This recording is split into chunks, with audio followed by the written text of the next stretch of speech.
Hey, it's me, Vicky Marie. Good morning, good afternoon, or good evening, wherever you are in this crazy world we're living in.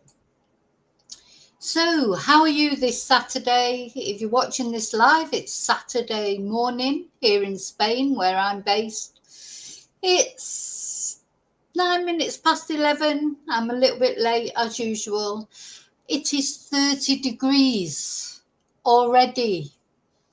It is scorchio here in Spain.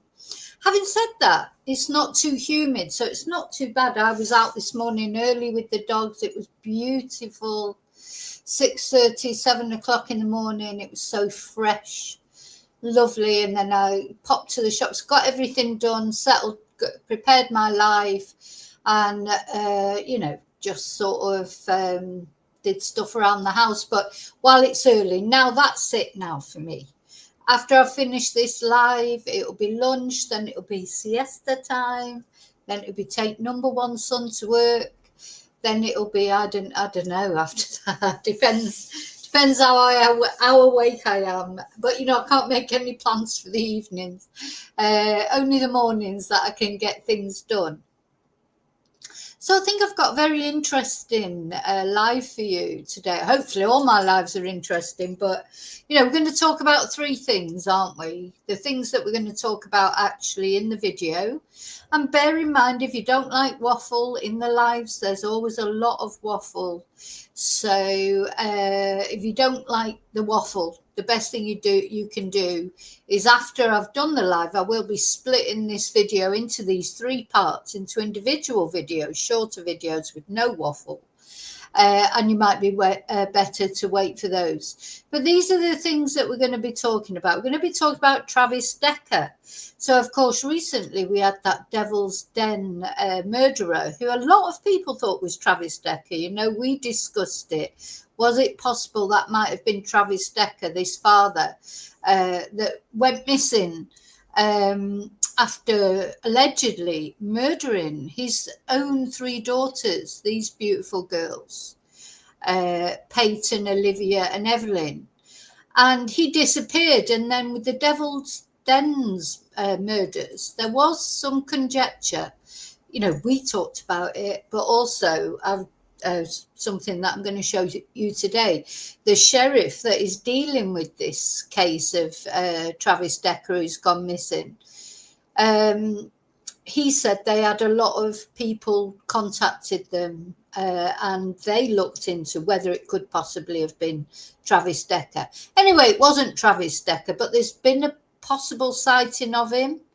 Another one, I don't know about these sightings. The thing is, as we saw from the Devil's Den murderer, these guys on the trail, they all look really similar. It'd be easy to think it was Travis Decker, got a bit of a beard, wearing a baseball cap, carrying a rucksack, whatever. Could, see them from a distance. Yeah, could always be Travis Decker.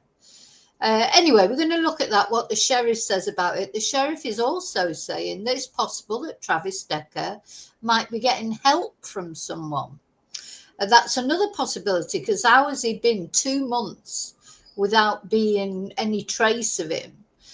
Or is it, I personally think he's deceased, but where? I have no idea. And they've searched high and low, for either him alive or dead, and he hasn't turned up. So he could be out there alive somewhere. Somebody could be helping him. So we're going to look at what the sheriff had to say about that. I felt like there was something else about Travis. Anyway, yeah, we're going to look and see what the sheriff has had to say about the sightings, possible sightings. Is someone trying to help him? Who would you think? God, who would help him? But you'll see that the sheriff says there are people out there that will help people like this. That's what we're going to look at. I'm trying to think which order we get. We're going to start off, though, by looking at this dog, Benji, and his owner. They are the people. This is in Australia. So, of course, Travis Decker has disappeared from Washington State. I think it was Washington State, one of the Washingtons in the USA. In Australia, we're going to get Julian's story. This poor guy who was killed by his reality TV girlfriend and decapitated. And then for quite a long time, the police could not find his head. And they'd sort of given up searching. But then his head was found by Benji, this dog. So we're going to have a look at the interview with the dog owner and the dog. And, you know, I know it's still horrible, isn't it, at the end of the day? Julian is dead, and but thank God that they have found his head, because I think that out of any part of the body to be missing, you know, his funeral's coming up in a week or so, and at least now Julian's family will be able to bury him with dignity, with respect, a whole person. And it's thanks to this dog, Benji. So we're going to have a look at that interview. And then we're going to have a look at this Poisner pensioner. I mean, this is the most bizarre case. This is in the UK. This guy from Nottingham, Jonathan Rubin, he's the one that poisoned the children at the Christian summer camp. He's involved in a charity that helps disadvantaged children, apparently. But he's now been charged with causing harm, not attempted murder. So maybe it seems that he wasn't actually trying to kill them. I don't know. Does it make any difference? But of 3 boys. So he's been charged with the poisoning with intent to harm of 3 young boys. Now this guy's 76 years old. I know it shouldn't matter. I mean, you know, as we've said, twonks are twonks, whichever way you look at it, they don't grow out of it. But to me, then I think, is this the first time he's ever done anything bad? You know, do you get to 76 being nice to people, part of a Christian charity, and then suddenly you try and poison 3 children?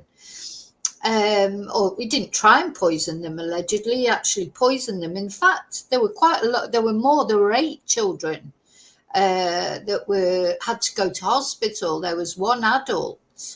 Now, why they've only charged him for 3, I don't know. Maybe that they're the only ones that came up positive in the tests. But why did he do it? You know, I get a really sinister feel about this whole thing, this charity. It's like, reminds me of like Jimmy Savile type vibes that I get off it. You know, unfortunately, predators, what they do is, you know, they seek out the vulnerable, don't they, in society? And apparently this Christian charity is to give disadvantaged children opportunities. So what easier way than find victims than to do that? What better way is there? So I'm not saying, you know, we don't know that that's true. This guy, maybe he's, you know, maybe he is like, you know, a saint. I don't know. He's not been found guilty yet. It's all alleged. But it looks sinister. And I know you can't go by looks, but do you know what I mean? You can. It looks so. First thing when I saw his picture, I thought, ooh. Anyway, you know, we'll see. Now, of course, it will go quiet now because the investigation and the preparation for the conviction, the court case, etc., will be going on. So we probably won't get much more information about this Poisner pensioner. We probably won't get a lot more information about him, but we're going to talk about him today and what we do know and just what the circumstance is. I'm trying to think which order to do it. Oh, and stay watching right to the end. I might do him second, actually. We're definitely going to start with Benji. Then I might look at the Poisner pensioner and then talk about the Travis Decker stuff because it's a longer thing. But I want you to stay tuned right to the end, because at the end I'm going to lighten the mood a little bit, because obviously after we've talked about all these twonks, we're going to need some light relief, aren't we? And I just want to show you this. So this is something I came across. And this is what we're going to look at the end. Now, make of that as you will. This is from a YouTube channel that talks about neighborhood wars. We've watched a few videos and the members about this. Now, we're going to look at this. Now, honest to God. Now, maybe I should start a poll. What do you think this is about? Because just make of it what you will. Take a long, hard look. Pardon the expression. You know, when we talk about it being a crazy world, it really is a crazy world, isn't it? There's some very strange people out there. Now, you know, this guy's not a murderer, but and in fact has done no harm to anybody. So what is he doing? What do you think he's doing? Answers on a postcard, please. We're going to look at that right at the end to try and lighten the mood after we've talked about all these other more serious things. Okay, so hello, lovely lurkers. Thank you so much for watching. Hello, loathsome lurkers. Hello, replay crew. And I've forgotten to say my thanks. And thank you to everybody who supports my channel. Thank you for watching. Thank you for liking. Thank you for subscribing. Thank you so much, especially to my members. Thank you to those of you who bought me a Ko-fi, sent me a super sticker, PayPal'd me, or sent me a nice email, gone a little bit further than just watching. Thank you. But just watching is good. Okay, let's take the banner off. And now I'm going to come into the chat, have a look at who's brave enough to come into the chat.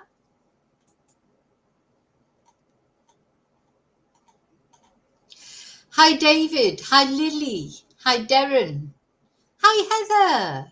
We missed you, yeah, on Thursday. Hi, Daniel. We thought you'd be at a concert or a show or something, Heather. We know you like those. Hi, Lily.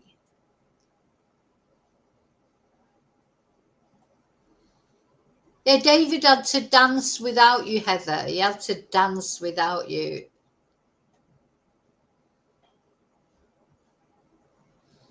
You're going to see Lulu soon.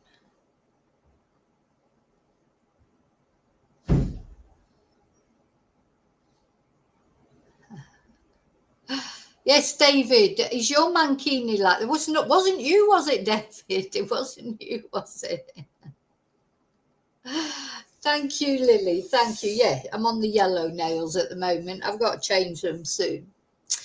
So, first of all, we're going to talk about this little doggy, Benji. Now, this case, of course, very sad. It doesn't make things better for the family of Julian. Julian was murdered, allegedly, by his girlfriend, a reality star from, what is it, Beauty and the Geek she was on. She's definitely this Tamika Chesser. I think there's definite mental health issues here. And I mean real mental health issues, not just that she's going to be saying she's got mental health issues. I think she genuinely has, for, you know, whatever reason, some sort of mental break. And unfortunately, you know, Julian was the victim of it. And she allegedly killed Julian, decapitated him, set his body on fire, and set off to dispose of his head. And his head had not been found. In the end, the police called off the search. His family were preparing for his funeral, preparing to bury him without his head, because you can't wait forever, I suppose, to bury somebody. You know, although obviously, as I say, finding Julian's head does not bring him back, does not make things right, but it must feel better to know that he's being buried together, you know, his whole body together. It's got to be better than the alternative, hasn't it? So So, yeah, now the police called off the search, and as seems often happens, as soon as police call off a search, people turn up, don't they? Or things turn up that the police were looking for. Strange that, isn't it? But maybe it's because, I mean, at the end of the day, the police can't look everywhere, can they? Or they can look and they could literally ahead. It's a small thing, isn't it? At the end of the day. And you know, they could walk past it, not find it, though they were out with dogs. Anyway, it transpires they were not looking at this area where Julian's head has been found was not an area that the police had looked at. So no wonder they didn't find him, really, because, you know, they never looked in that area anyway. So luckily, a dog walker was out with his two dogs, and one of his dogs, Benji, found Julian's head. So we're going to have a look, first of all, to start with, we're going to have a look at the interview with him. Now, I just want to put his picture up in the corner there while we're talking about him. And there's him with a dog. It looks like a golden retriever. So he's obviously an animal lover. There's always a dog, isn't there? I always say that about, you know, whenever I do a crime story of any kind, there's always a dog involved in it somewhere.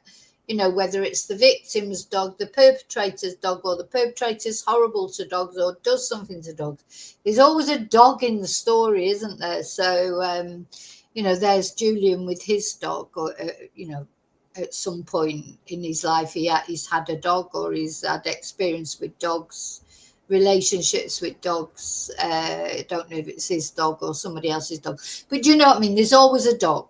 That's what I always say whenever I'm looking at a case, there's always a dog. And in this case, and in lots of other cases, dogs are often so important, aren't they, to cracking cases, to resolving cases, whether it be a police dog, or how often is it a dog walker who finds people's remains, or if not their remains, you know, evidence, etc. Dogs come into play so often, don't they? And now, of course, dogs don't only detect remains, you know, they can detect SIM cards and all sorts of things. You know, they're so clever and they're so important to solving crimes, aren't they?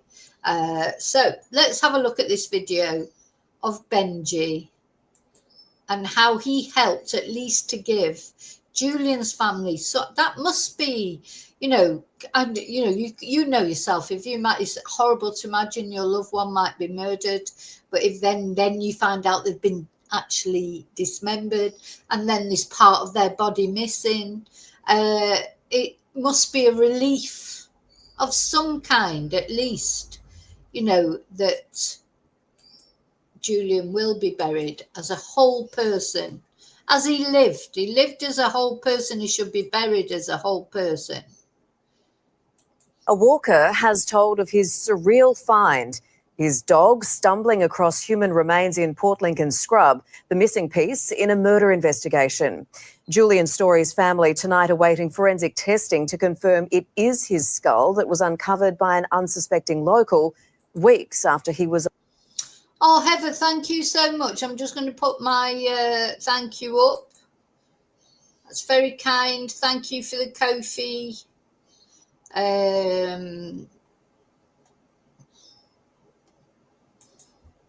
Thank you. Do you know what I should get was a thank you, gracias, as well for my Spanish channels, of course.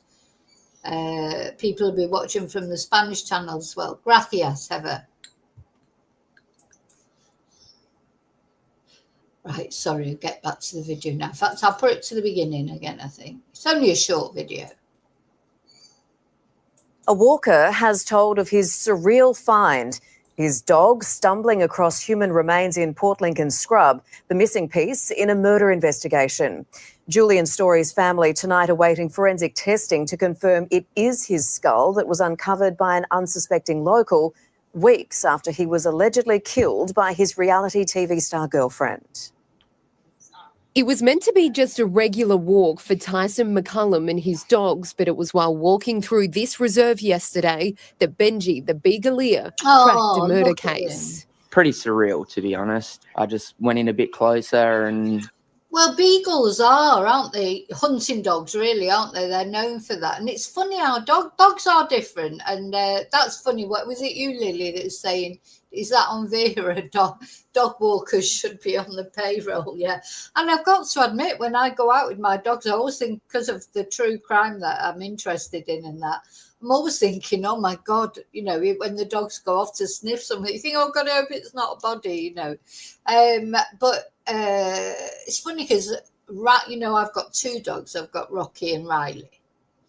And Riley, the white one, let me just put... let me do... I'm going to put the... so this is Riley. Yeah. Now, he's more for rabbits. He sniffs rabbits. Oh my God, that's it. He's off. That's why he can't be let off his lead ever, because he just won't come back till he's absolutely exhausted. But it's really only rabbits that he goes for. I don't know. He doesn't seem to bother, like if, you know, if this food, you know, how people throw food or whatever.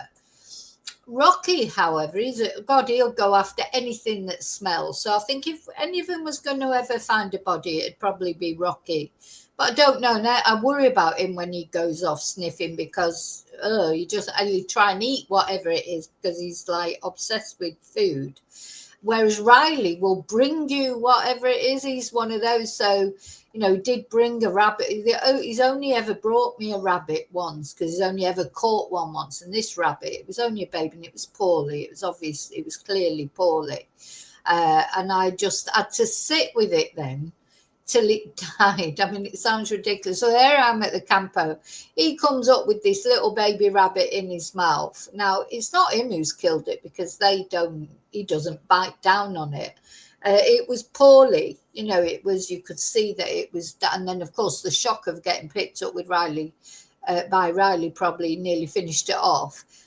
So I had to sit there and comfort it. I didn't have to, but I wanted to. Sit there and comfort it, and then it did pass away, sadly. I mean, it was, you know, I don't know what was wrong with it. It was just one of those things. That's the reason now Riley ended up catching it, because he's chased a million rabbits. He never catches one. He starts this high-pitched scream and starts, you know, he's a hunter. He is a proper hunting dog, and that's what he is, a Podenco, and they're bred to hunt, and they're bred to bring the prey to the hunter. So the hunter, you know, would be shooting and trying to flush out. The dogs would flush out the animals, but they don't. It doesn't do anything to them.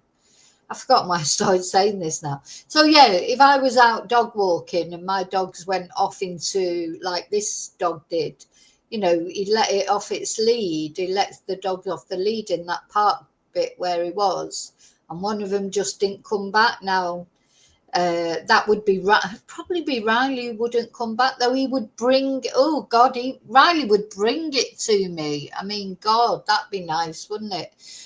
Whereas Rocky, I think maybe because he normally comes to you when you call him. So if he didn't come to you when you called him, I would be worried then that there was something. But anyway, I don't know.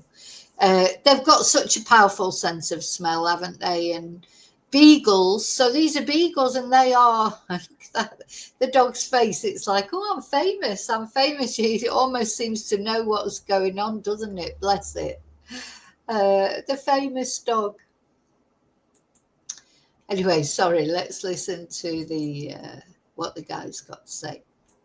Kind of made the connection pretty quickly as to what I thought it was. Tyson's companions sniffing out what major crime detectives have been searching for weeks, the missing head of murder victim Julian's story. It was kind of just like, no Poor way. Julian, you know, there he is, and you know, he was that what he must have, you know, she's a very attractive woman, you know, maybe he loved her, maybe he knew she had mental health problems, and maybe he tried to help her and it just didn't happen. But you know, poor Julian, it's a shame. Julian's story. It was kind of just like, no way, like it's not what I think it is. Like, no, surely not. But it was just, yeah, too coincidental. Tyson raised the alarm and a crime scene soon. Also, do you see how good Benji is there? Just sat on his knee. No? Tyson raised the alarm and a crime scene soon set up. Police are confident the remains belong to Julian, but forensic testing is still needed to confirm it and give his family some form of peace. They've obviously been through. Yeah, my dogs wouldn't just sit on your knee like that. So both my dogs, they'd be barking at the reporters, they'd be jumping up at them, they'd be like, certainly wouldn't just sit there all quiet like that. Oh, God. I've got hooligan dogs. Yeah, a lot. Can't even imagine it. So to have it, I guess, finalised, they can get some closure, which, yeah, hopefully will bring them some peace. This a tragic but desperately needed breakthrough. Julian's partner, Tamika Chesser, a former Beauty and the Geek star. No, it's very sad, isn't it? Because this girl who, I mean, clearly has got mental health issues. You know, what the hell happened? Anyway, apparently the police, they're still not able to interview her. She's in some psychiatric hospital. I think she, you know, as I say, a lot of people use the mental health card. But personally, I think this girl, she definitely did have some sort of mental breakdown for whatever reason. Because she shaved her head, you know, as well. We saw that video where she walked into the local bar. So this is in Australia, of course, isn't it? She walked into a local bar with her head shaved and started screaming. You know, she definitely, you know, she's got problems going on in the police. As I say, they've not even been able to interview her yet. So we'll see what happens in this case. Now, she's got 3 dogs. I hope they're okay. Star is accused of killing him before beheading and discarding his remains. Police in the SES this morning back searching the reserve. This time using 2 cadaver dogs to sniff out any other remains. Forensic police have seized a number of items from the reserve today, which will now be sent back to Adelaide to be examined and tested. Meanwhile, this pup unaware of the role he played in a complex police investigation. He definitely will get a few extra treats. Keziah Sullivan, 9 News. I mean, they should get a reward, I think. You know, joking apart, saying on Vera, they should be on the payroll. Dog walkers should be on the payroll. But I think, you know, when people find some key pieces of evidence like this, they should get compensation. I don't know if they do or not. Because apart from anything, it's quite traumatic, isn't it? You know, traumatic to find someone's head. You know, a skull. I think it was a skull that he found. I mean, that's very traumatic. There should be some sort of, I don't know, compensation. How can I put it? Not exactly a reward, I'm not saying, but some sort of compensation for the trauma. You know, it is traumatic. I mean, not so much for the dogs. The dog's probably thinking, oh, what's all the fuss about? I'm going to put that on one more time. We're going to watch it all the way through. Without me waffling this time. Walker has told of his surreal find, his dog stumbling across human remains in Port Lincoln Scrub, the missing piece in a murder investigation. Julian Story's family tonight awaiting forensic testing to confirm it is his skull that was uncovered by an unsuspecting local weeks after he was allegedly killed by his reality TV star girlfriend. It was meant to be just a regular walk for Tyson McCullum and his dogs, but it was while walking through this reserve yesterday that Benji, the Beagalier, cracked a murder case. Pretty surreal, to be honest. I just went in a bit closer and kind of made the connection pretty quickly as to what I thought it was. Tyson's companion sniffing out what major crime detectives have been searching for weeks, the missing head of murder victim Julian Story. It was kind of just like, no way, like it's not what I think it is. Like, no, surely not. But it was just, yeah, too coincidental. Tyson raised the alarm and a crime scene soon set up. Police are confident the remains belong to Julian, but forensic testing is still needed to confirm it and give his family some form of peace. They've obviously been through, a lot. Can't even imagine it. So to have it, I guess, finalised, they can get some closure, which, hopefully will bring them some peace. This a tragic but desperately needed breakthrough. Julian's partner, Tamika Chesser, a former Beauty and the Geek star, is accused of killing him before beheading and discarding his remains. Police in the SES this morning back searching the reserve. This time using 2 cadaver dogs to sniff out any other remains. Forensic police have seized a number of items from the reserve today, which will now be sent back to Adelaide to be examined and tested. Meanwhile, this pup unaware of the role he played in a complex police investigation. He definitely will get a few extra treats. Keziah Sullivan, 9 News. So, now it's important to just a little bit of a qualifier there. The remains haven't been forensically tested yet. We're waiting for the forensic results, but the police must be completely confident that it is Julian for whatever reason. I mean, how many heads are you going to? I mean, you've got to hope that when a head is found, there's one person missing who's been one person's head missing, and the head is found. You've got to be 99% confident that it is their head. You wouldn't imagine or hope that there'd be other heads around. I mean, sometimes it happens, of course. I mean, the Gilgo Beach murders are an example, isn't it? They were looking for one woman and found a load of other bodies, and that does happen as well. But I think in this case, the police, they obviously must be 100% certain that this is him, because otherwise, they just wouldn't have released that information, would they? Okay, so that's the first story I wanted to tell you, or I thought you might find it interesting, because it's sort of good news. It's bad news, of course. Just the whole thing is bad news, isn't it? But it's good news that the head has been found. So the funeral can go ahead in a week or so, and the family can bury their loved one, with more respect and dignity than it would have been otherwise. I mean, it would have been it's traumatic enough, isn't it? A funeral, and the awful way that he died, but to have to have thought of burying the incomplete body, I just don't even know how families cope with these kind of things. Okay, so, right, I'm going to change over now, and we're going to look at, which one should we look at? I think we will look at this case of the Poisner pensioner next. This is going to be, when it all comes to light, this is, a real strange case, just generally, isn't it? What on earth would possess a 76-year-old man? Sorry, I'm just trying to put him up in the corner there. But I can't. Gone.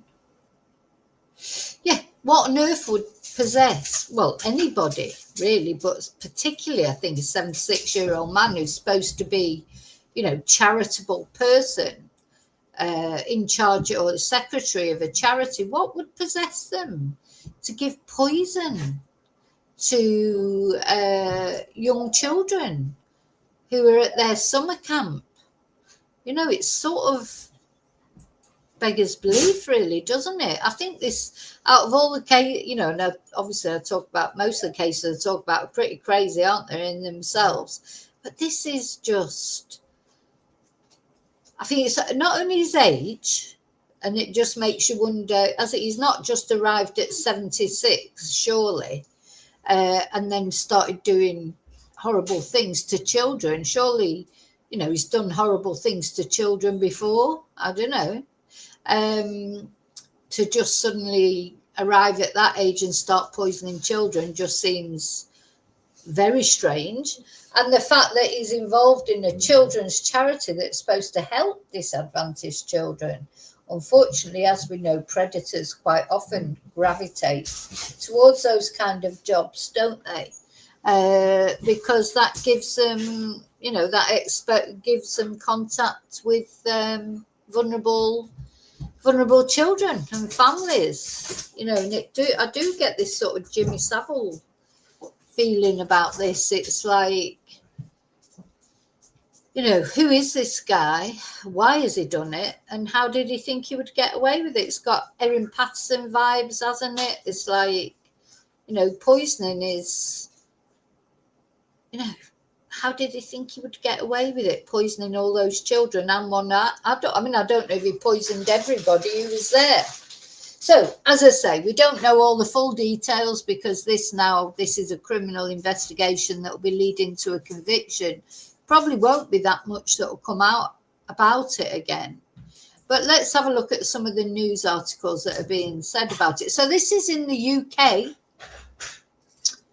And again, just shows you, you know, all these people that we're going to look at today, him and then Travis Decker, these are not people you would expect to do bad things. You know, these are like, you know, your guy next door. There he is. Jonathan Rubin. Now, people are talking about his religion. You know, is he Jewish, and would there be a religious motive? But, you know, that is pure speculation. Nobody knows that. You know, where it's like people do speculate. I don't even know that he is Jewish or whether he's done it to, you know, I just don't know, because we don't know the identities of the children who were poisoned. We don't know anything really. What we do know, though, is he's going through quite a bad time, which obviously is not an excuse for what he's done, but could be a reason.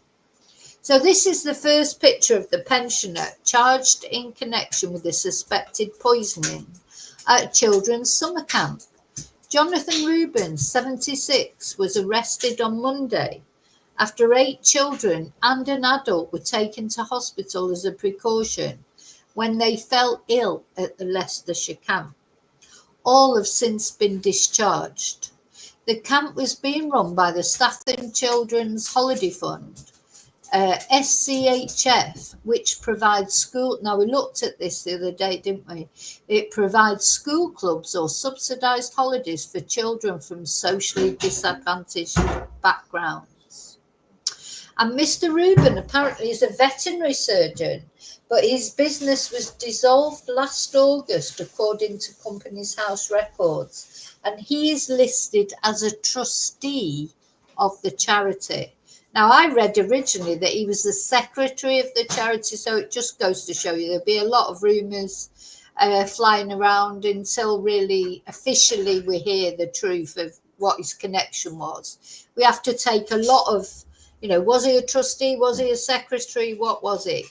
So Leicestershire Police this afternoon announced that Mr. Rubin had been charged with child cruelty offences. He will be charged with 3 offences of willful ill treatment of a child relating to 3 boys. Now, bearing in mind there were 8 children taken to hospital and 1 adult, as far as we've heard before. You know, why has he not been charged for the others? Or maybe they've just got more evidence about these 3. So he will appear before Leicester magistrates on Saturday. That's today, isn't it? I'll have a look to see if he's appeared yet. So the Daily Mail revealed on Thursday the suspect had been arrested in the car park of the Anchor Inn at Plumgar, 3 miles from Statham Lodge, the facility which staged the camp on Monday. So people have been at pains to say it's nothing to do with the actual site itself. It's to do with him. He's to do with the charity that rented the site to put on this summer camp. But again, full details will come out, won't they? This is the place, which looks like a concentration camp to me. I get very bad vibes off this place. I don't know. It just looks very, I don't know. It just gives me the creeps. Just gives me the complete creeps. So this is an aerial view of Statham Lodge in Canal Lane near Melton Mowbray in Leicestershire in the UK. Yeah, why does it look so creepy? So today, a Nottinghamshire police car remained outside Mr. Rubin's bungalow at affluent Ruddington on the edge of the city. Neighbours said there had been police activity at the property since Monday. A local resident who didn't want to be named said, "We haven't seen any white-suited forensic teams. But what we assume are detectives have been coming in and out and taking bags of stuff away." Eventually, we went and asked them because we were so worried. They were really tight-lipped, but eventually all they would say when we asked them the specific question was there hadn't been any loss of life. They said we would find out eventually, and on Thursday we did. So the neighbour said police had been at the address 24/7 since arriving on Monday. And he added, "The whole thing is a complete and utter shock. We gather he has run the charity for the long time. It's a wonderful cause. He does a lot of good work. He's a lovely guy. They are a lovely couple." Do you know, this is what we hear all the time, isn't it? These people, they walk amongst us. They are your neighbour next door. You know, your nice neighbour next door. Maybe your horrible neighbours, they're less likely to be twonks like this because they're openly twonks. These are like the ones that seem to be all nice and everything's fine and, you know, lovely couple, helping charity, etc. You know, just don't know. You really don't know. I do think it's time, you know, people stopped sort of thinking that predators look a certain way or have a certain religion or have a certain skin color or have a certain sexuality. We don't, you know, this guy is a predator one way or another if he's found guilty. Yeah. Ooh, it gives me the absolute chills. Oh my God, I've got shivers going down my spine. Anyways, innocent till proven guilty. We knew he was doing camps this summer, although we didn't know he was away at the weekend. We last saw him on Thursday last week. I think this is going to be a big case. I think there's going to be a lot coming out of this somehow. More than this. So the neighbours said, to be honest, we're hoping it is all a terrible mistake.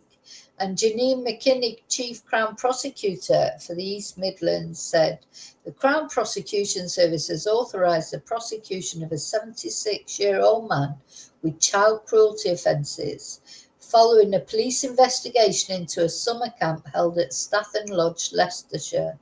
This decision has been made after reviewing a file of evidence from Leicestershire Police. Jonathan Rubin will be charged with 3 offences of willful ill treatment of a child relating to 3 boys. He will appear at Leicester Magistrates Court on Saturday, August the 1st. This has been an extremely upsetting and shocking moment for the community, and especially for the children and parents most directly affected. So now she says, and of course it will all probably go pretty quiet now, we would like to remind all concerned there are now active criminal proceedings against Mr. Rubin, and he has the right to a fair trial. There must be no reporting, commentary or sharing of information online that may in any way prejudice these proceedings. The 8 children who were taken to hospital were all boys aged between 8 and 11. And a Leicestershire police statement said the charges follow a report received on Sunday that children at a summer camp being held at Stathen Lodge in Canal Lane, Stathen, near Melton, had become unwell. So we've got to wait and see for this one.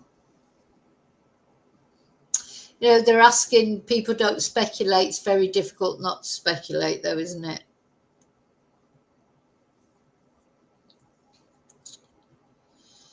Stathen Lodge is owned by the Braithwaite Gospel Trust, a charity which provides facilities to groups who have the primary aims of advancing education, advancing the Christian religion, and giving help to the less well off. And trustee Jonathan Jesson confirmed that the facility was being used from by a group from Nottingham. And he said the trust owns the lodge. They let it to independent groups as self-catering hostel accommodation. And the charity was set up by a Christian farmer in the early 1970s. And part of his will dictated that Stathen Lodge would be used for the good of young people. Now, so this is curious. On Thursday, Leicestershire police said the suspect had been arrested on suspicion of administering poison or a noxious thing with intent to injure, aggrieve, or annoy. Poison or a noxious thing. So what is that? I mean, he's not cyanide or arsenic, because these children would be dead. So what is it? So they're calling it a complex and sensitive investigation. Then, of course, there was the problem with the initial police response. You know, the people had complained about that. So Leicestershire Police has referred itself to the IOPC. Yeah.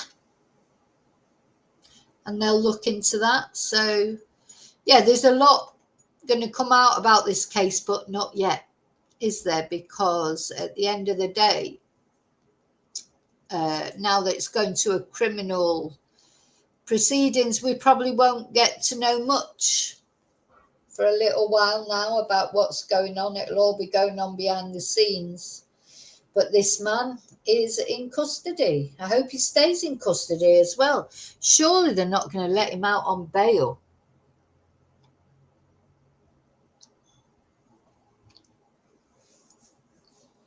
You know, because to me, although nobody died, maybe he wasn't intending to kill, but this is a man in a position of trust and responsibility. Parents send off their children to summer camps, probably delighted that their children are going to get a little, you know, holiday type thing. Maybe they can't afford to take their children on holiday.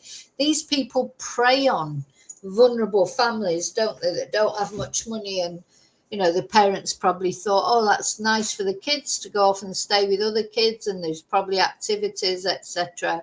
And then this happens. So when someone in a position of trust and responsibility, it's worse than anything, isn't it, at the end of the day? And, you know, as a 76-year-old man, you can't be saying, as I think I said yesterday, he's not an angry young man, is he, with teenage angst or whatever. He should know better at 76 than to be hurting children. So what do you think? So don't forget to let me know what you think in comments, because, you know, what we think, that's what we're here for.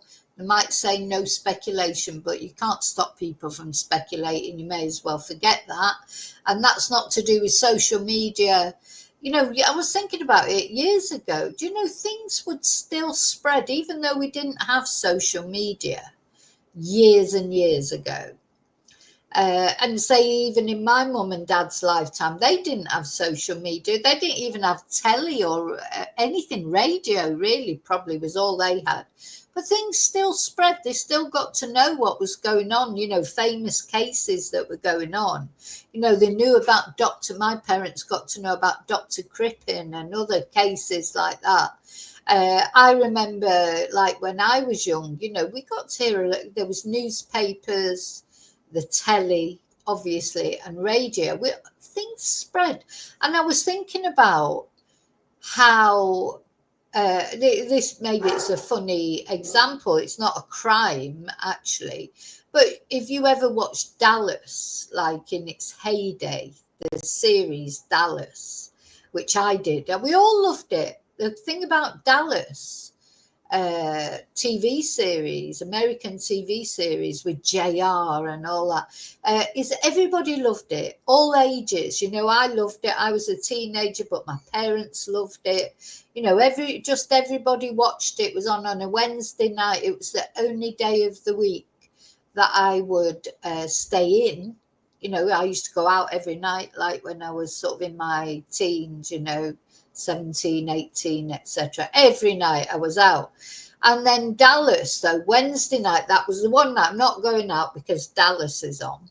I loved it with so much. And then, of course, you'll probably remember, if you do remember it, the cliffhanger when JR got shot, and it was who shot JR. Everyone was talking about it. Well, we didn't even have social media then. You know, so it was like people still got to know about it all. It's still spread around. I think things do, you know, some things catch the public interest, whatever.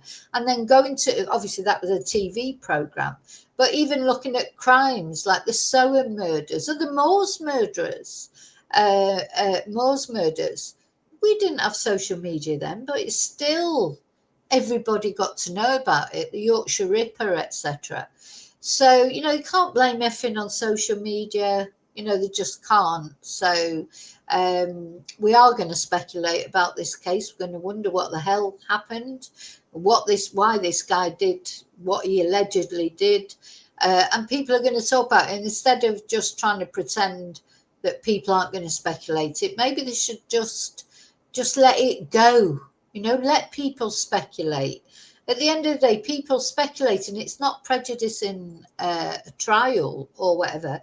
The trial is based on the evidence, and people will say things, whatever. Anyway, that's what I think. So, you know, I'm sick of hearing this all, don't speculate. And then, of course, nobody speculates more than the mainstream media, that's for sure. Okay, so that's that case. Don't forget to let me know what you think in comments. Yeah, exactly. Speculation is a natural thing. And what they've got to remember is in the beginning of these cases, always, especially missing persons cases, etc., and manhunts, like, you know, the police are always asking for the public's help. You can't ask for the public's help in one breath and then suddenly say, oh, well, actually, don't talk about it now. You know, you ask for the public's help, the public start talking about it. Quite often the public solves the case. That was a member of the public that found Julian Story's head. It wasn't the police. Most cases, many cases, are solved by the public or with help from the public. So you can't then just say, all right, well, thanks for your help, but now that's it, don't say anything. You know, that is human nature, to be inquisitive, to talk, to discuss, to speculate, to wonder. It's all human nature. So as long as it's not hurtful, or, you know, that's not like making things up completely either. So there is a difference between speculation and somebody on social media saying this happened, or making false videos or making false claims. That's different. I'm not talking about that. You know, I'm not going to come on here and say, oh, you know, Jonathan Rubin is such and such, when I don't even know that that's true. I might say, oh, so, you know, I've heard that it's possibly this, or I'm not going to go on there and say, oh, this is definitely. And some social media people do that, and I don't agree with that one. But speculation is a whole nother thing. So now we're going to look at the third case, which, of course, is Travis Decker. Now, this has started quite a lot. This is a couple of months, isn't it? This has been going on. How long is it going to go on for? We don't know. So these are Travis Decker's daughters, Peyton, Olivia and Evelyn, young girls, allegedly really, because, you know, It hasn't been proven, although the police are not looking for anybody else in connection with the murder of these 3 girls who had their hands tied behind their back with ties, those thingy ties, and plastic bags put over their head. And it's thought that their own father, Travis Decker, who had picked them up for a couple of hours, he had... can't even call it custody really, because he was allowed to have them for a couple of hours, wasn't he? And he'd pick them up for a couple of hours and just didn't return them. So the mum, Whitney, got worried, phoned the police. And when the police looked for Travis and the girls, they found the 3 girls deceased, murdered in a very brutal way. And it's thought that he did it because there was no other DNA at the scene except for the girls and for Travis's DNA. And he left his dog there. The dog was alive. So left the dog alive and murdered his children, allegedly. And since then, he has never been seen. Now, there's been false sightings of him, but he has actually never been seen. But when the Devil's Den murders happened, quite a distance away from where Travis Decker was last seen, but not, at the end of the day, people can travel around, can't they? And it was thought that there was a possibility, like we discussed it, I thought it straight away, but I find from these videos that I'm going to show you now, even the police chief thought there was a possibility. Lots of people contacted him about it, because these people that you see on these hiking trails, with the way they're dressed up for hiking and that, quite often they look very similar, don't they? So it's easy to mistake someone. And we're going to have a look as well at a guy being interviewed who he was one of, because there's been 2 previous suspected sightings that turned out to be nothing. And of course, the police have to investigate. If I phoned up and said I'd seen them, the police have got to investigate sightings, haven't they? If I'd been on the trail, I mean, obviously not if I phoned up from Spain, but if I'd been on that trail and I thought I'd seen Travis, the police have to investigate it. They can't just say, oh no, it probably wasn't him. They've got to investigate every tip that they get. So they've just recently had another one. This will be the 3rd one, but we're going to see a guy being interviewed who he was one of the ones, that was thought to be Travis. So we're going to get his point of view as well. It's quite interesting, actually. So, okay, where are we going to start? Actually, I'm going to put some windows down. Before I do anything, I'm going to put some windows down.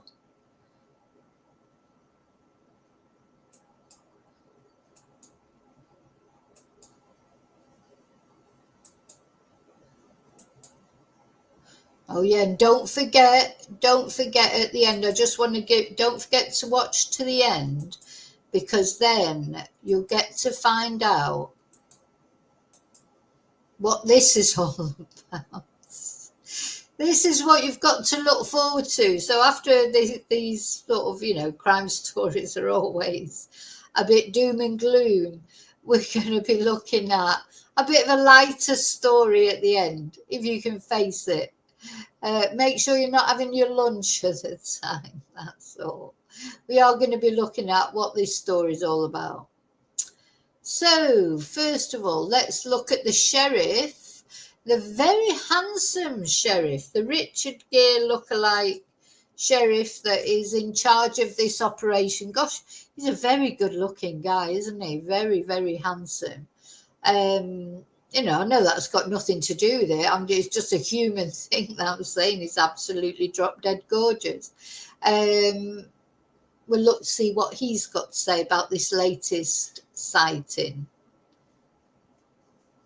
Ex-Army infantryman who picked up his little girls ages 9, 8, and 5 from their mom's house in late May and allegedly murdered them soon after. So don't forget, he's ex-army. He's supposed to have some skills in survivalism, etc. So it's thought that he would be capable of living in the wild, but is he still alive? Is he, or is he deceased somewhere? And then somebody left a comment on one of my videos about a case that I'd never heard of, Jeremiah Button, who apparently was another guy that was on the run, and he was on the run for 2 years or something. I am definitely going to highlight that in a video. And nobody knew what had happened to him. He was on the run for incest and some various sex charges. And he just turned up, and he'd been hiding all that time in a bunker. Is Travis in a bunker? Their bodies were found with plastic bags over their heads at a campground in Washington State. And Decker hasn't been seen since, maybe because he too is dead by his own hands or otherwise, but maybe because somebody's helping him stay alive, helping him stay invisible. And that brings me to the lawman overseeing the search for Travis Decker in Washington State, Chelan County Sheriff Mike Morrison. Welcome back to the program, trying to figure out exactly what's going on here and why we can't find him. So why are you so convinced that Decker probably has help out there? Is that just a working theory, or do you have information to support it? Yeah, it's a working theory. It's certainly something we've taken into consideration, and we really appreciate the U.S. Marshal Service still taking point, overseeing the search outside. We did have our swiftwater rescue team was out yesterday on the creek, still searching the area in the case that he is deceased, but we're still taking consideration as a possibility he's out there. And if that's the case, someone's assisting him. What are some of the scenarios that you can run through with us? His friends or some anti-police types are helping him, or maybe he's forcing someone to help him hide. Out of all of those scenarios, what do you think is most likely? Well, there's always individuals out there just sympathetic to those in need or those facing challenges. I think we look back towards Ted Bundy. There were people reaching out to him when he was in prison, wanting to have relationships with him. So, we understand that there are individuals out there who will oversee evil, and we'll try to support those individuals, and we're not in support of that. So, we're certainly looking for the public's help. We understand the majority of our county, state, and nation are not those kind of individuals, but there are a small percentage out there that may be out there assisting him, and we want to make sure that if that is the case, we have as many people as possible working against them. Do you get a... Yeah, that's interesting what he says, isn't it? There are people out there that will help people like him. Now, I don't personally think, you think, God, who would help someone who'd murdered 3 daughters? And that's what I've said, David. What you said, I've said it right from the beginning. I think he is deceased, but why he's not around close by where the girls are, but maybe he's closer than they think. Maybe they just haven't found him. Maybe he's in the water, because there's a river nearby, isn't there? And that, but yeah, I would have thought they'd all be found together. And then, of course, if it wasn't for the fact that only his DNA has been found on the scene, this part of me thinks, well, maybe he didn't do it. Would he have, maybe somebody else did it, but what was he doing there? And the police say that it's only his DNA that they've found at the scene and on the plastic bags that were over the girls' heads, etc. So, you can't imagine it. You can't envisage that a father could do that, but unfortunately they do things like that. So I think we have to presume, after what the police said about the DNA and everything, that it was him who did it. But then where is he? And if he is on the run, what's the point of it?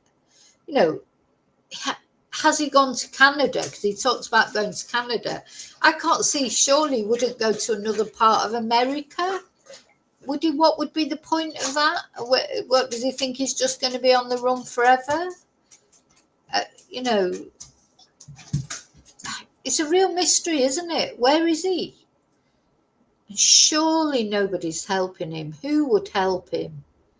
Who would help him after he'd murdered, his 3 daughters? Now, you can see that sometimes, anti-state people might, like if he'd robbed a bank, or if he'd done credit card fraud, or, something, or some even terrorism, you know, because anti the state, you can see there'd be people out there that might, you know, support him because, but surely not. Nobody would support somebody who'd killed those 3 little innocent girls. You know, surely not. Unless there's a what, you know, women. Quite often, sorry, women, unfortunately, it makes me ashamed to be a woman sometimes. Like he was saying about Ted Bundy, lots of,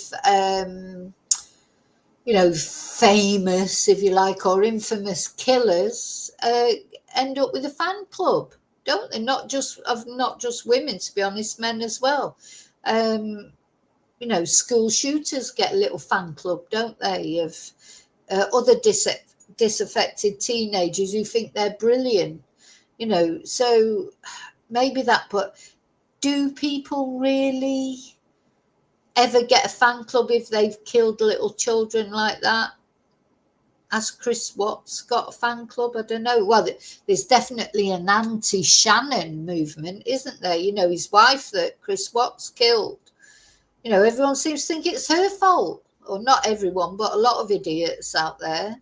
You know, as if it's got anything to do with her, even if she was bossy, even if she was this, that, or the other. He did it. He did it. She didn't do it. So, you know, you do get that. I appreciate that. But maybe it's just I can't get my head around anybody would support somebody who had murdered 3 little girls. Sense from all the law enforcement involved here and yourself that he is still in your area, assuming he's alive. I understand you're 90 miles from the Canadian border. So when we take a look at the map and the scenarios, you think he's still around? There's the potential there. I mean, but we're still getting calls coming in. I saw you just covering the Arkansas case, and we have some individuals reaching out to us just based off the sketch that was provided that they're 100% positive it was Travis. So. Well, there you go. So it wasn't just me that was thinking that, because I said, straight away, I thought, oh, God, that looks like Travis. You know, the sketch, the baseball cap, the fact that, you know, you think how many nutters are there walking around national parks? So, you know, they obviously got lots of people ringing up and saying, oh, this must be Travis. But it wasn't Travis, was it? It was another twonk altogether. There were more than one twonk wandering around National Park. We're going to continue to follow up on leads. I really congratulate law enforcement on their work down there in Arkansas for taking that suspect into custody, making their community safer. And we just had our agency to the north of us up there in Okanagan County with Sheriff Boudreaux that just found the remains of their homicide suspect from 3 years ago. That was also a grisly murder, but you brought closure to the community, and that's what we're looking for here for Chelan County. Yeah, what was that? I need to look at that case, because he was saying that somewhere they just found the remains of a homicide suspect from 3 years ago or something. Just go back. And yeah, I agree with you, David. He could be anywhere, couldn't he? He could be absolutely anywhere, like Rachel's killer, Victor the Viper. He travelled all the way around America. And it's funny, isn't it, really? Because, of course, you know, in America, there's all these problems at the moment over immigrants and stuff, and they shouldn't be able to travel between states. But he's not an immigrant. He could travel across state boundaries. Maybe states should have a passport control, for not only for immigrants, but for everybody. Do you know what I mean?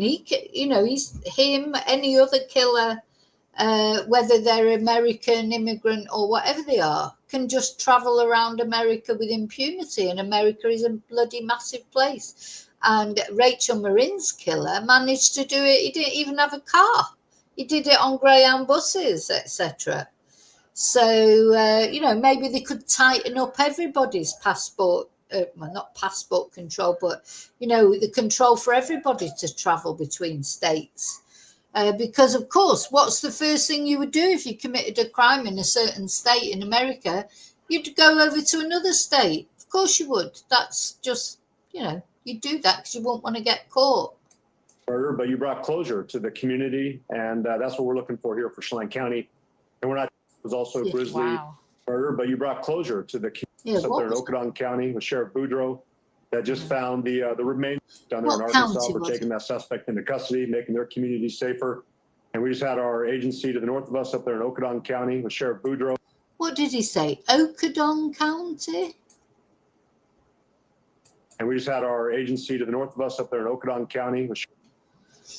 I'm going to have to put the subtitles on a minute.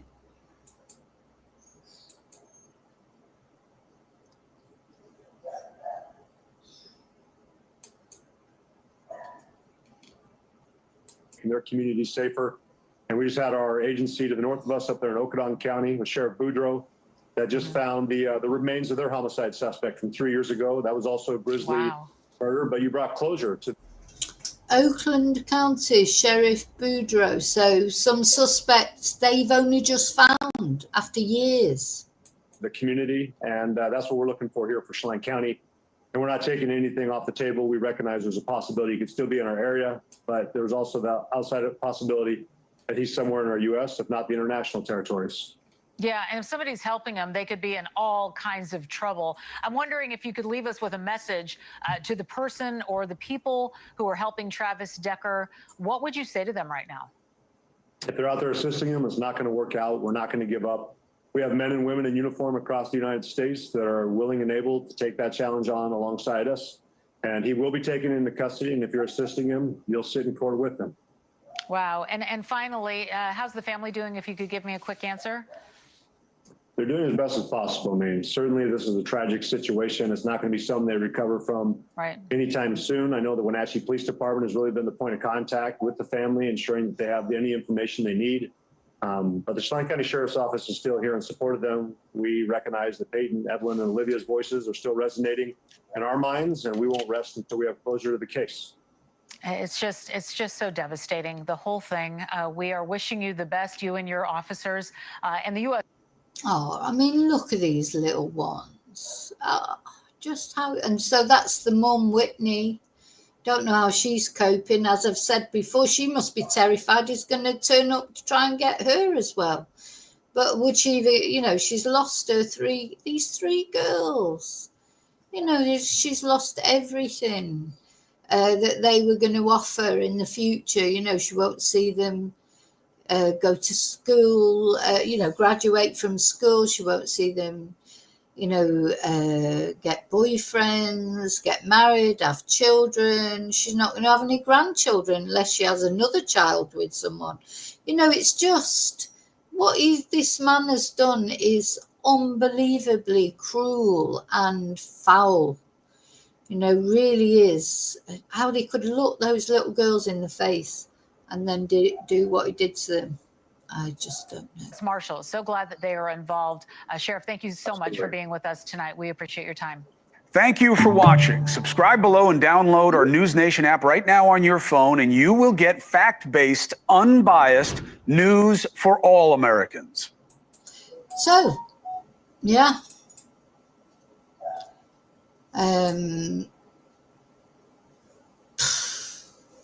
You know, so what? Is he deceased? Do you think he'll be found? Let me know what you think in comments. Do you think he's still alive? Do you think he's in a bunker somewhere? Do you think someone's trying to help him? Or do you think he is deceased and he just hasn't been found yet, like that other person that he was talking about in the neighbouring county that wasn't found for 2 years? Could he, you know, is this going to turn into a case where he won't be found for a couple of years? His remains won't be, will they ever be found? You know, because, you know, it's hard to find remains, isn't it? I think that's one thing we have learnt, isn't it? That it's hard to find remains. It's not, you know, you don't just go out, even with the cadaver dogs or whatever you've got, normally got, especially in areas like that are massive. And then you've got water to deal with. You've got, you know, where is he? Where is this guy? Just speechless. Anyway, so I will let you know, of course, anytime there is any news about him, and just a little bit of, it's a very small bit of breaking news, if you like. You know, we were seeing that the guy, Jonathan Rubin, the twonk that has poisoned the children who are alive. I mean, the only good thing we can say about this case is these children did not die. God. Anyway, he's been remanded into custody. So he appeared in court this morning. He's not been released. Thank God. He's been remanded into custody with child and charged with these child cruelty offences. So he appeared at the Leicester Magistrates Court this morning. Oh, God, why is that doing that? It's acting up. Oh, spinning. Don't know why it's doing this.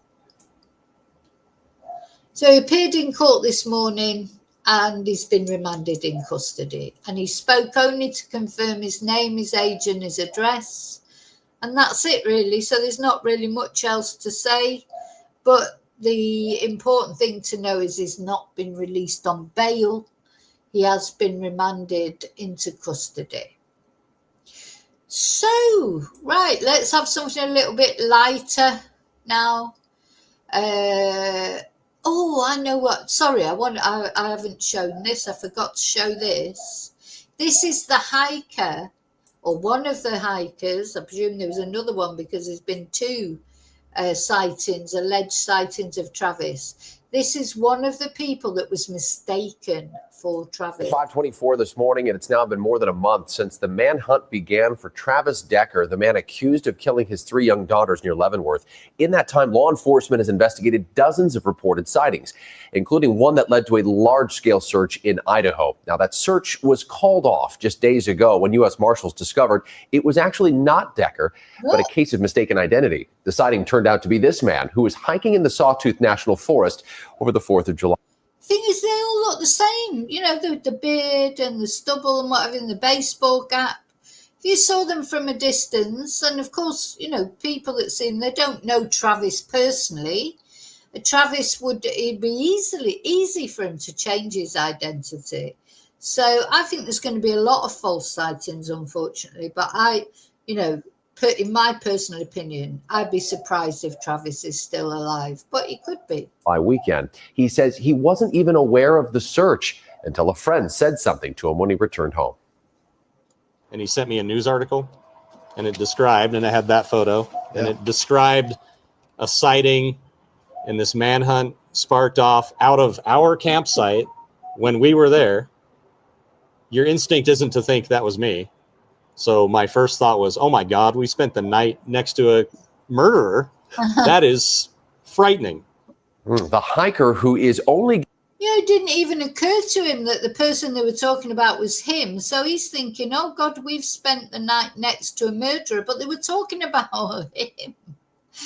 It just didn't even cross his mind that he might be the person that they said they'd seen. Giving his first name, says that he called authorities after learning that the search was focused on him. Officers came to his work and questioned him, then determined the reported sighting was him and not Decker. Despite the circumstances, Nick wants to make it clear that the people who called the tip line did the right thing. My opinion, I don't really look like the guy. Granted, they saw me from a distance. Yeah. He doesn't look like him when you get close up to him, but from a distance, of course he looks like him. Sunglasses, baseball cap, stubble or beard. Of course he looks like him. Hey! It'd be easy, wouldn't it, to think it was him, seeing him from a distance. Yeah, when you see him close up like that, now we know it's not him, so obviously it's not him, but yeah. Be easy to mistake him for Travis. But just be careful, because this has been a little bit tumultuous for me and people around me and disruptive at work. Yeah. But I would encourage people to do that. A reward is being offered for information that leads to the arrest of Travis Decker. Right now, it appears there's only been one sighting, which was back on Blewett Pass in June. No, there's been 2. There's definitely been 2. And now there's been a 3rd one. So, yeah. God, it'd be awful, wouldn't it, to be mistaken for him as well? Because what if somebody decided to take justice into their own hands and try and arrest him? He'd be thinking, what? What the hell's going on?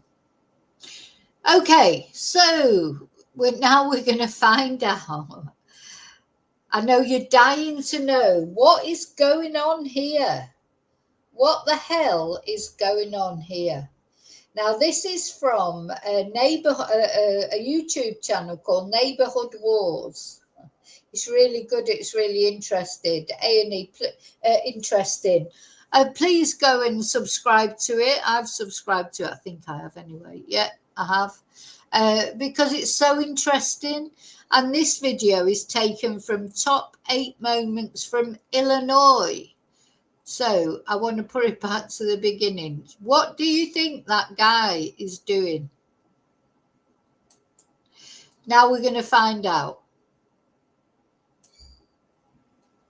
Something moving in the shadows. A strange-looking man approaches the porch. But rather than knocking, he sets up a tripod and camera.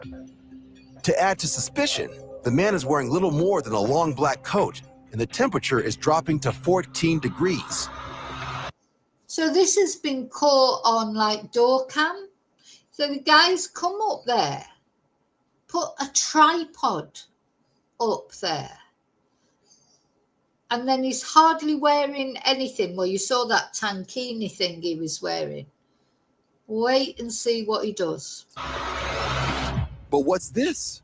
Looks like the temperature is not the only thing dropping, as the stranger removes his coat, revealing a sexy, strappy undergarment underneath. No, I'm not being funny, but you know, even Chippendales don't look nice in tankinis. I don't think.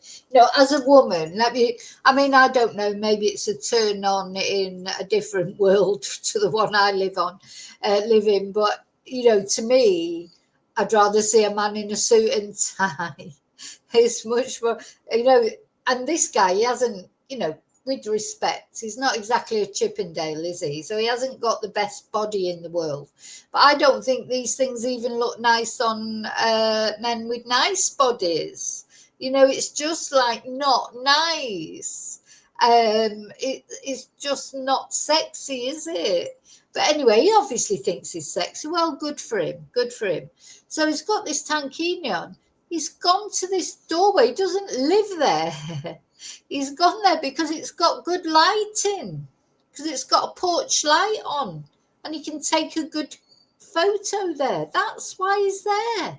And he's gone there with his tripod to pose for whatever to send to someone, I suppose. It's just, honest to God, when we talk about being a crazy world. Now, he's not doing any harm to anybody. He's not hurting anybody. We've got to remember that, you know, in comparison to a lot of the cases that we talk about and the twonks we talk about, he's not doing any, you know. But having said that, you wouldn't want him at your door, would you? At your porch, using your porch light to take some selfies. Most houses on this street are still under construction. This porch has the only bright light in the neighborhood, which may explain why this poser is choosing this doorstep for his erotic photo shoot. It looks like a boiled egg. It looks like a boiled egg in a tankini. I mean, it's just... He must think he's got a nice bottom, mustn't he? He must be proud of his bottom.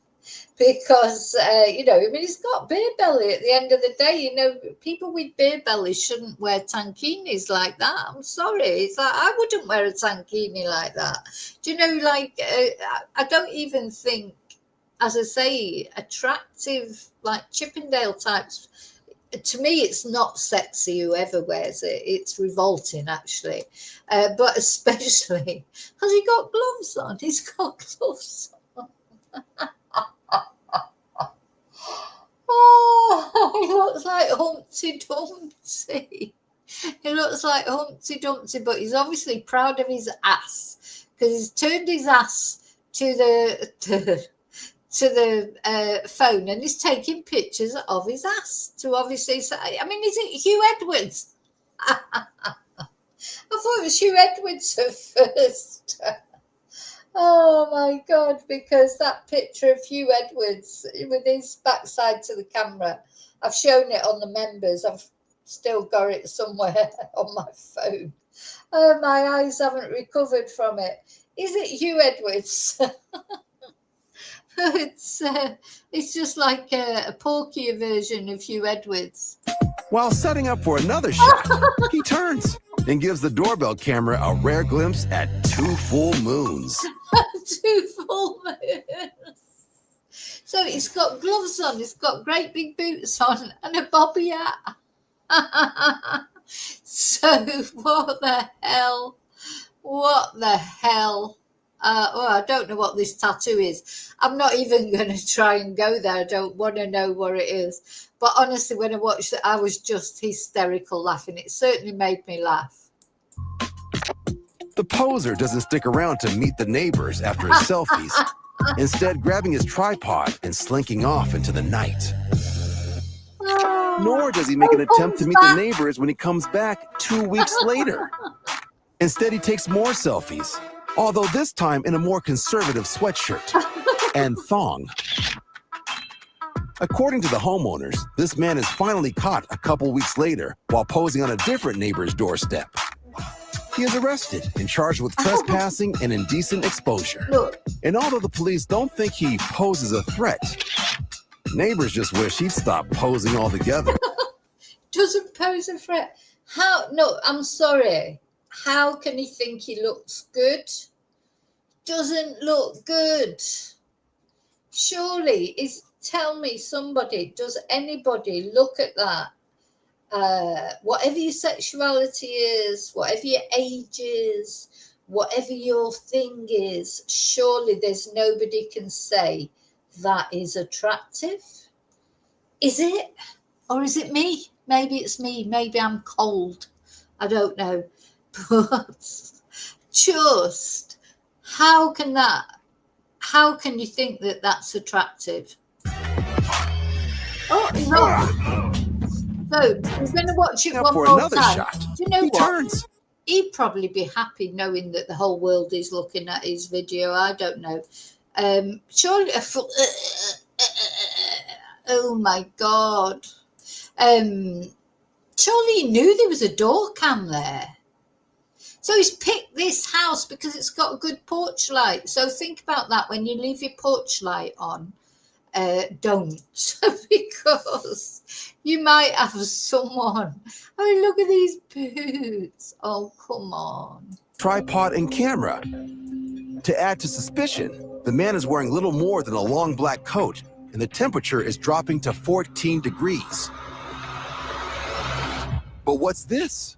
Looks like the temperature is not the only thing dropping, as the stranger removes his coat, revealing a sexy, strappy undergarment underneath.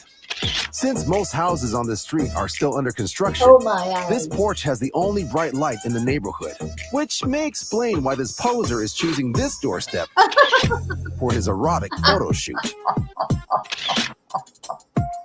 While setting up for another shot, he turns and gives the doorbell camera a rare glimpse at 2 full moons. The poser doesn't stick around to meet the neighbors after his selfies. This is the 3rd time I've watched it. So, in fact, 4th probably by now. Maybe. Instead, grabbing his tripod and slinking off into the night. Nor does he make an attempt to meet the neighbors when he comes back 2 weeks later. Instead, he takes more selfies, although this time in a more conservative sweatshirt and thong. According to the homeowners, this man is finally caught a couple weeks later while posing on a different neighbor's doorstep. He is arrested and charged with trespassing and indecent exposure. The way he checks out the camera angle that then comes back. Oh, my God. See, the thing is, if he's got a beer belly, then maybe from the back he thinks he can pretend he's slim because you know what beer bellies are like. So he's got, I suppose his legs are relatively slim, aren't they? So, you know, he obviously thinks he's got a brilliant ass and nobody will see his beer belly. I notice he doesn't do a sideways pose. And although the police don't think he poses a threat, neighbors just wish he'd stop posing altogether. He just thinks he's got a brilliant ass, doesn't he? Well, I've got news for you. You have not. You have not. Oh, that, as I say, that's 4 times I've watched it. I've got to go and make lunch now. I won't be having salami, that's for sure. Oh, Heather. Oh, my God. Oh, there's one in the park. There's one in the park near Mrs. David. Let's have a look. What did he say?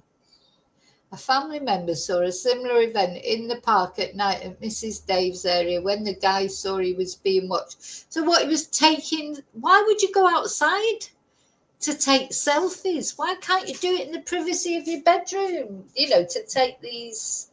well, I want to say sexy selfies, but that's not right, is it? Because they're not sexy. Why would you go to a park and do it? You know, and a park, you know, oh, come on. So it's a crazy old world. It is a crazy old world for many, many different reasons. What people are up to out there, you know, it makes your, you know, we've all got our... Oh, God, I left those poor girls up there. I shouldn't have done that. We've all got our strange ways, haven't we? You know, we've all got our little... I don't know how to explain it. Nothing like that, I like. But don't we all have our proclivities, what we like, what we don't like, or I don't know. But you do it in the privacy of your own home, don't you? Don't go out and inflict it on other people. You know, it's like got the internet now. You can just do it over the internet with other people who like the things you like, who might like your horrible ass or your beer belly or whatever.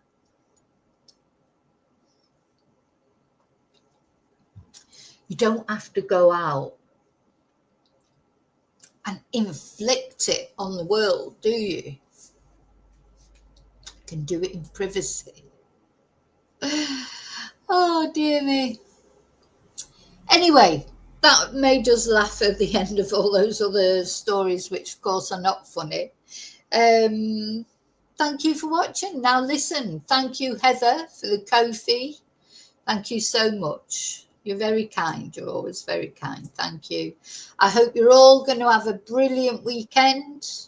So we'll be chopping this video up. I'm going to take those poor little girls' picture out as well of that. Didn't realise I'd left their picture up. So, and I will be, I don't think I've released that video actually, though I'm sure, you know, because what I normally do is I do the live with all the different stories that we talk about, and then I split it up into smaller sections for people who don't like the waffle. Not everybody likes the waffle. So I may not even put that up, to be honest. But if I do, I'll definitely be taking the girls' picture of it. I hope you've got a nice weekend ahead of you. Thank you, as always, for watching. Please don't forget to like and subscribe. And why not become a member? I'm going to put up my banner. I think we'll play out.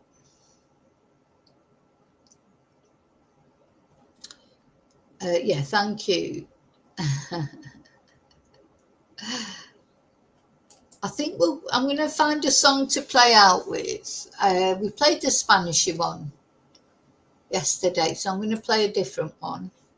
What have we got? Maybe one of me singing. Again, just to cheer us up, because we should finish. But, you know, I don't know if it will cheer you up. You probably think, oh my God, not her singing again. But, yeah, just a bit of fun. I think most of them are members. Oh, let's have a look at the doll video. We'll have a look at the doll video and the mushroom video. I'll see you really soon in the next video. And until then, may your God go with you. Bye.